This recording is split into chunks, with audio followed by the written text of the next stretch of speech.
CustomTacticals.com here, and today I'm reviewing an oldie but goodie. This is the Kershaw Avalanche, designed by Ken Onion. As you can see, this is one of the older style Ken Onion design knives, partially serrated. And something interesting here, you'll notice that it is an S60V steel blade. S60V not commonly used. It's very hard steel, good stuff. Very hard to sharpen, so not always the most practical. S30V was kind of the more popular steel that was ended up becoming something of an industry standard for high-end knives. This one here, the Avalanche, is quite old. I think it's around 10-year-old design. I'm gonna say the early 2000s this came out.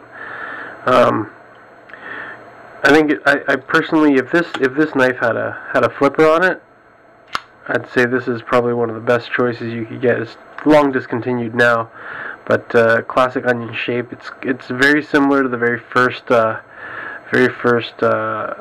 SpeedSafe knives that Kershaw released with Ken Onion, the Whirlwinds. This came out shortly after, around the time that the random, I guess this would have been after the Random Task came out, which won Knife of the Year, and the Ricochet and things like that. So this is kind of a little bit more old school, but I really think with the S60V blade steel and the nice G10 handles, it is a great knife. I mean, you can pick these guys up for like $60, I think, on second hand now, or pre-owned rather, not even used, so it's not really second hand, just pre-owned. They fire pretty good. Use the same SpeedSafe system. Unfortunately, without the trigger, you do have to push on the thumb stud. Not as nice to use as a trigger, but still gets the job done. And really, if you just remove the tension bar out of there and just use it as a regular folder, it's actually a pretty damn good folder for what you're going to pay. Pocket clip does shred the pockets here because the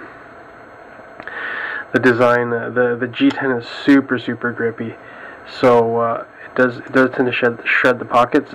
You'll notice underneath here that there's a couple of flat spots. I don't know if I can get it on there, but there are a couple of flat spots actually placed underneath this part of the clip, so that when you slide it on, I guess it doesn't rub your pants as much, but they don't work as well as advertised. They still shred the hell out of your jeans if you're going to be pocket clip carrying this one. But I think it's a great knife. See, as you can see, it's a little bit finicky to open without the trigger. Blade inch on this one's around 3 inches. Great onion design. Overall, I think this it's a great knife if you're on a budget and you can't afford much. And this is one of the better knives in that price range if you can get it. All right, have a good one.